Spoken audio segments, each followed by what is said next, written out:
İyunun 24'ünde AŞPA'nın yay sesiyasında Azərbaycandakı siyasi repressiyalarla bağlı qətnamənin müzakirəsi zamanı Ukraynadan olan deputat Gonçarenko çıxış edərək İlham Əliyev rejiminin əməllərinə haqq qazandırmağa çalışmışdı. Yeri gəlmişkən o, bu çətin missiyanın altına girməyə çalışan yeganə deputat oldu.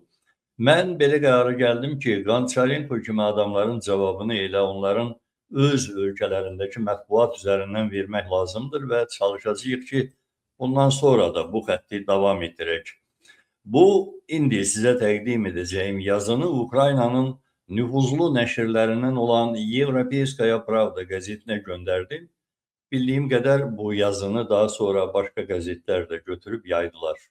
Nələri vurğulamağa çalışdım bu yazıda və cənab Gonçarenkonun nə üçün yanlış yolda olduğunu necə əsaslandırdım, həmin bu yazını sizinlə də bölüşmək istəyirəm ki, məlumatınız olsun, həm də ondan məlumatınız olsun ki, Əliyev rejiminin əcnəbi dəstəkçilərinin məntiqinə görə Azərbaycanlılar repressiyaları, hüquqsuzluğu, sosial ədalətsizliyi, işgəncələri iki səbəbə görə haqq edirlər.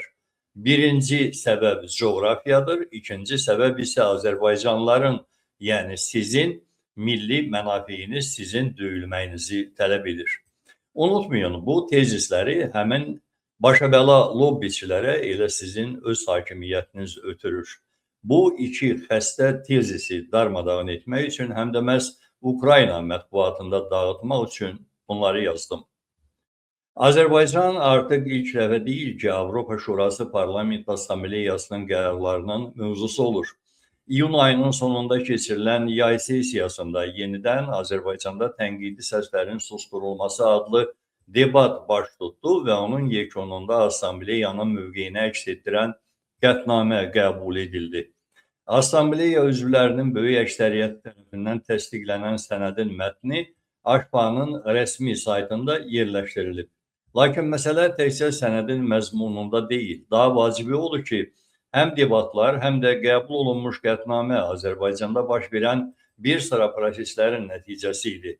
Müstəqil kivilərin tamamilə məhv edilməsi, 8-i gənc qadın olmaqla təxminən 40 jurnalistin həbs olunması, siyasi məhbusların sayının demək olar ki, 400 nəfərə çatması, bütün müstəqil ictimai təşkilatların kütləvi həbslərlə üzləşməsi, hakimiyyətin nəzarətindən kənar siyasi fəaliyyətin faktiki olaraq cinayət hesab edilməsi kimi məsələlər.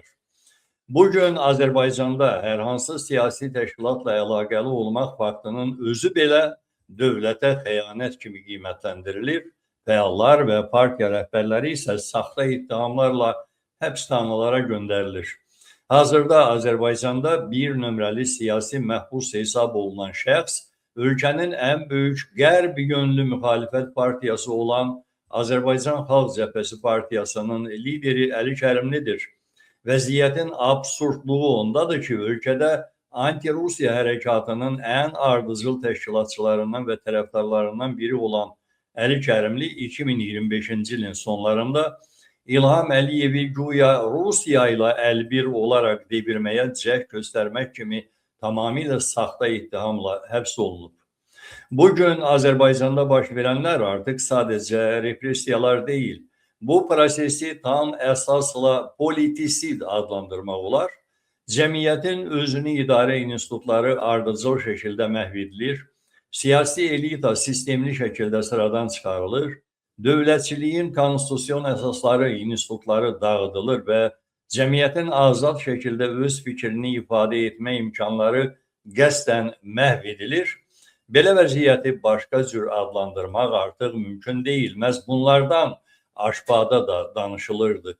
Lakin Assambleyada yalnız bir deputat Azərbaycan hakimiyyətini müdafiə etdi. Bu şəxs Ukraynalı deputat Aleksey Gonçarenko idi. Hətta qətnaməyə qarşı səs verən deputatlar qırmızı düyməni yeri gəlmişkən yalnız Türkiyə nümayəndə heyətinin üzvləri basmışdı. Onlar belə İlham Əliyevin hərəkətlərini açıq şəkildə müdafiə etməyə cəsarət etmədilər. Amma Gonçarenko bunu etdi. Aleksey Gonçarenkonun səsləndirdiyi arqumentlər Azərbaycan hakimiyyətinin vətəndaş cəmiyyətini məhv etməsinə haqq qazandırmaq üçün azı son 15 ildə istifadə etdiyi arqumentlərlə tam üst-üstə düşür. Onun əsas arqumenti coğrafiya idi. Qonçarenkonun fikrincə Azərbaycanın Rusiya ilə qonşu olması səbəbindən bu ölkəyə Avropa Şurasının digər üzvləri kimi yanaşmaq olmaz. Azərbaycanın qonşuları Rusiya imperiyası və İrandır. Bu pragmatik yanaşmadır, amma reallıq budur. Bugün əhəmiyyət kəsb edən yeganə meyar baxımından Azərbaycan düzgün tərəfdədir. Üstəlik, Qonçarenko insan hüquqlarının kütləvi şəkildə pozulması barədə məlumatları nə təkzib edir, nə də mübahisələndirirdi. Söhbət ondan gedir ki, Əliyev rejiminə bu pozuntular bağışlanmalıdır. Özümüzü və dəyərlərimizi qorumaq üçün bizə pragmatik olmaq lazımdır. Pragmatik baxımdan isə bugün bizə Azərbaycan lazımdır, deyə o Aşbada sol mərkəzçi qrupun rəhbəri Frank Şvabinin dəqiqləşdirici sualına cavab olaraq bildirmişdi. Frank Şvabi və daha bir neçə deputat Qonçarenkonu fikrindən daşındırmağa çalışdılar və ya onun bu qədər açıq şəkildə ikili standartları müdafiə etməsinə təəccübləndiklərini ifadə etdilər. Müəllif üçün Ukraynalı deputatın çıxışı Aşbada vaxtilə geniş müzakirə olunan məşhur Kürü diplomatiyası hadisəsini xatırlatdı. Görəsən, bu təsir assambleyada nə dərəcədə dərin iz buraxıb? Aleksey Qonçarenkonun çıxışına cavab verən Avstriyalı deputat Dominik Oberhofer də öz nitqində deputatların statın alınması məsələsini xatırlatmışdı. Biz artıq elə deputatlar görmüşük ki, hazırladıkları məruzələrdə vəziyyəti olduğundan daha müsbət təsvir edirdilər. Çünki bunun müqabilində onlara pul ödənilirdi. Bugünkü məruzə rejimi tənqid edən sənəd isə bizə lazım olan aydın cavabdır və göstərir ki, belə ödənişlərə artıq yer yoxdur, deyə Avstriyalı deputat diplomatik ifadələrlə bildirdi. Sonradan Qonçarenko X sosial şəbəkəsində mövqeyini belə əsaslandırmağa çalışdı ki, Aşbada hamımız demokratiya və insan hüquqlarına böyük əhəmiyyət veririk, amma pragmatik olmalıyıq. Azərbaycanın Avropa Şurasında qalması Azərbaycan xalqı üçün daha yaxşıdır. Buna yalnız bir sual vermək qalır. Siz bunu doğrudan mı ciddi deyirsiniz, Aleksey? Coğrafiya demokratiyanın məhv edilməsinə bəraət qazandıra bilməz. Görünür, həm Azərbaycanın yerləşdiyi coğrafiyanın arqument kimi istifadə olunmasına, həm də Azərbaycan xalqının maraqları barədə deyilənlərə aydınlıq gətirmək lazımdır. Əvvəlcə coğrafiya məsələsindən başlayaq. Əgər coğrafiya demokratiya problemlərinin əsas izahıdırsa, onda niyə bu məntiq heç vaxt Ukraynaya tətbiq edilməyib? Axı, Ukraynada uzun illər Rusiya tərəfindən güclü siyasi, iqtisadi və hərbi təzyiq altında yaşayıb. Moskva açıq şəkildə Ukraynanın Avropa İttifaqı və NATO ilə inteqrasiya kursuna qarşı çıxırdı. 2014-cü ildə Krım ilhaq edildi, Donbasda müharibə başladı. 2022-ci ildə isə Rusiya geniş miqyaslı işğala başladı. Bütün bunlara baxmayaraq, Ukraynanın siyasi mövqeyi heç vaxt belə olmayıb ki, biz Rusiyanın qonşusuyuq, ona görə də demokratiyanı və insan hüquqlarını daha yaxşı günlərə qədər təxirə salmalıyıq. Əksinə, Ukrayna cəmiyyətinin əsas mesajı həmişə tamamilə başqa olub. Coğrafiya dövlətin taleyini müəyyən etməməlidir. Rusiyaya yaxın olmaq Ukraynanın seçiminə təsir etməməlidir. Ukrayna xalqı demokratiya və Avropa inteqrasiyası yolunu seçib. Deməli, Avropa gələcəyini dəstəklədiyini bildirən Ukraynalı deputatın Azərbaycanın problemlərini ilk növbədə onun geosiyasi mövqeyi ilə izah etməsi öz məntiqinə ziddir. Əlbəttə, geosiyasətin təsirini tamamilə inkar etmək mümkün deyil. Rusiya kimi güclü və aqressiv dövlətlə qonşuluq heç bir ölkənin həyatını asanlaşdırmır. Nəticədə məhz Ukraynanın Avropa və demokratik seçimi Rusiyanın təcavüzünün əsas səbəblərindən birinə çevrildi. Rusiyanın təzyiq və təhdidləri hətta onunla sərhədi olmayan dövlətlər üçün də reallıqdır. Buna görə də coğrafiya müəyyən prosesləri və qərarları izah edə bilər, Lakin onlara əsla haqq qazandıra, xüsusilə də demokratiyanın məhv edilməsinə bəraət qazandıra bilməz. Halbuki Qonçarenko məhz bunu etməyə çalışırdı. Azərbaycanda demokratiyanın və fundamental azadlıqların məhv edilməsini ölkənin coğrafi mövqeyi ilə əsaslandırmağa cəhd göstərirdi. Bu isə Ukraynanın son 30 il ərzində müdafiə etdiyi əsas siyasi prinsiplərdən biri dövlətlərin öz coğrafiyasının əsiri olmaması fikri ilə tam ziddiyyət təşkil edir.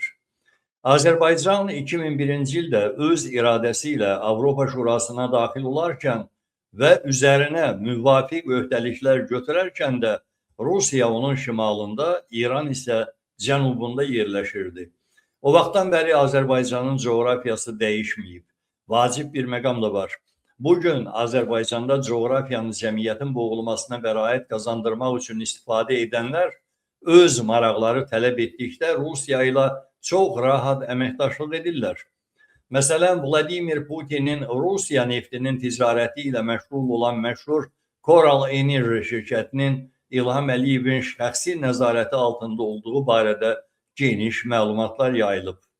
Bundan əlavə, Ukraynanın United 24 platformasının araşdırmasına görə Rusiyanın Ukraynaya zərbələr indirmək üçün istifadə etdiyi X-29T idarə olunan hava yer tipli raketlərinin istehsalında Azərbaycanın dövlət müəssisəsi olan İqlim Sənaye Müəssisəsi iştirak edir.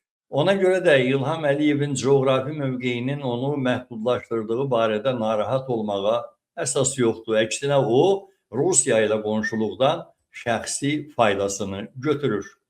Bundan başqa Əliyev coğrafiya argumentindən ölkədə fundamental hüquq və azadlıqların məhv edilməsinə bəraət qazandırmaq üçün də siyasi qazanc əldə edir. Lakin Əliyev rejiminin yaratdığı ictimai siyasi boşluğu getdikcə daha çox İranın təsiri, radikal dini baxışlar və antisemitizm doldurur. Xoşbəxtlikdən aşpaz zalında bu coğrafiya argumenti işə yaramadı. Azərbaycanın mövqeyini Türkiyə nümayəndə heyətindən başqa heç kim dəstəkləmədi. Azərbaycanın öz deputatları isə artıq bir neçə ildir ki, aşpanın işində iştirak etmirlər. Bu, 2015-ci ildən sonra Rusiya nümayəndə heyətinin davranışını xatırladır. Bundan başqa Alman deputat Frank Schwabi və Avstriyalı Dominik Oberhofer də daxil olmaqla bir neçə parlamentar Qonçarenkoya açıq şəkildə bildirdilər ki, ölkədə təxminən 400 siyasi məhbusun olması artıq coğrafiya məsələsi deyil. Bu, aşpa üçün qırmızı xətlərin aşılması deməkdir. Eyni sözləri Frank Schwabinin qeyd etdiyi kimi, müxalifət lideri Əli Kərimlinin Fransa mətbuatına verdiyi müsahibəyə görə həbsxanada işgəncələrə məruz qalmasını da aid etmək olar. Azərbaycan xalqı diktaturada maraqlı deyil. Qonçarenkonun səsləndirdiyi ikinci argument Azərbaycan xalqının maraqları ilə bağlıydı. Onun fikrincə, Azərbaycanın Avropa Şurasında qalması məhz xalqın maraqlarına xidmət edir. Halbuki nə bu sessiyada, nə də əvvəlki sessiyalarda Azərbaycanın Avropa Şurasından çıxarılması məsələsi ümumiyyətlə müzakirə olunmurdu. Azərbaycanın aşpaya üzv olduğu son 25 il ərzində Azərbaycan xalqının bütün əsas hüquq və maraqları, vətəndaş azadlıqları, seçki hüququ, siyasi birliklər yaratmaq hüququ, milli sərvətlərin ədalətli bölüşdürülməsi hüququ, ədalətli məhkəmə hüququ və söz azadlığı ardıcıl və sürətlə geriləyib. Bugün Azərbaycan mətbuat azadlığı baxımından dünyanın ən aşağı göstəricilərinə malik 10 ölkədən biri hesab olunur. Digər siyasi və vətəndaş azadlıqları sahəsində də ölkə dünya üzrə ən geridə qalan dövlətlər sırasında möhkəmlənməkdədir. Atasından miras olaraq prezident hakimiyyətini qəbul etmiş İlham Əliyevin və onun yaratdığı siyasi rejimin əsas xüsusiyyətlərindən biri korrupsiyanın dövlət idarəçiliyinin əsas üsuluna çevrilməsi olub. Hələ 2012-ci ildə OCCRP konsorsiyumu İlham Əliyevi dünyanın korrupsiya üzrə çempionu adlandırmışdı. Sonraki illərdə isə rejim bu sahədə daha da uğurlar qazanmağa davam etdi. Panama sənədləri, daha sonra isə Pandora sənədləri adlı beynəlxalq araşdırmalar Azərbaycandakı hakimiyyətin və şəxsən İlham Əliyevin korrupsiya və çirkli pulların yuyulması sxemləri ilə əlaqəsini göstərən çox saylı sənədlər və faktlar üzə çıxardı. Hazırda korrupsiya o qədər dərin kök salıb ki, təkcə iri biznes deyil, orta və kiçik sahibkarlıq da faktiki olaraq prezident ailəsinin maraqlarına tabi edilib. Azərbaycan aşbaya daxil olduqdan sonra hakimiyyət üzərinə götürdüyü öhdəlikləri yerinə yetirməkdən o qədər ardıcıl şəkildə imtina etdi ki, nəticədə ölkə tam formalaşmış diktaturaya çevrildi. Belə olan halda diktaturanı müdafiə etməyi Azərbaycan xalqının marağı hesab etmək olarmı? Eyni zamanda aşbada müəyyən mənada, xüsusilə də vaxtilə tətbiq olunan Kürü diplomatiyası praktikası sayəsində bu rejimin güclənməsi prosesinin iştirakçısına çevrilmişdi. Bu məqam o qədər vacibdir ki, bir daha təkrar etməyə dəyər. Avropa demokratiyasının əsas siyasi və ideoloji mərkəzlərindən biri elə deputatlar şəbəkəsinin təsiri altına düşmüşdü ki, onlar diktatorun davranışını coğrafiya və ya milli maraqlar kimi argumentlərlə əsaslandıraraq əslində öz prinsiplərinə xəyanət etmişdilər. Elə görünürdü ki, Azərbaycanın aşba üzərində bu cür geniş təsir dövrü artıq keçmişdə qalıb. Məhz buna görə də Aleksey Qonçarenkonun aşbada İlham Əliyev rejimini müdafiə etməsi onun motivləri barədə ciddi təəccüb və suallar doğurur. Qonçarenko şübhəsiz ki, Rusiyanın əsirliyində olan Ukraynalı hərbçilərə qarşı tətbiq olunan ağır işgəncələr barədə yaxşı məlumatlıdır. Lakin Azərbaycanda oxşar qəddar işgəncələr həm hərbçilərə, həm də mülki şəxslərə qarşı adi hala çevrilib.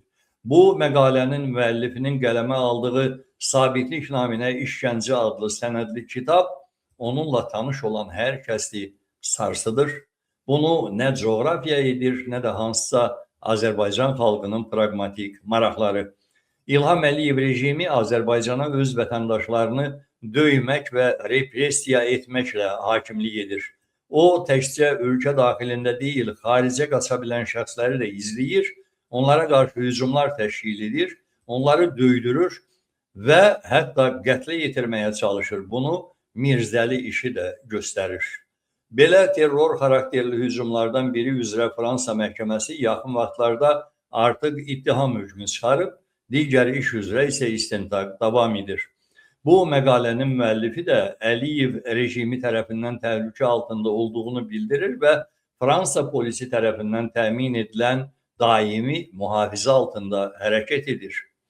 Qonçarenkonun praqmatizm adlandırdığı siyasətin ağır nəticələri hər gün Azərbaycan xalqının üzərinə daha böyük yük kimi düşür və sonda bilirsinizmi ki, Azərbaycan hələ də quru sərhədlərini koronavirus səbəbilə bağlı saxlayan yeganə ölkə olaraq qalmaqdadır. Hətta 2026-cı ildə belə bu artıq əsl tragikomediyadır və bunun coğrafiya ilə qətiyyən əlaqəsi yoxdur.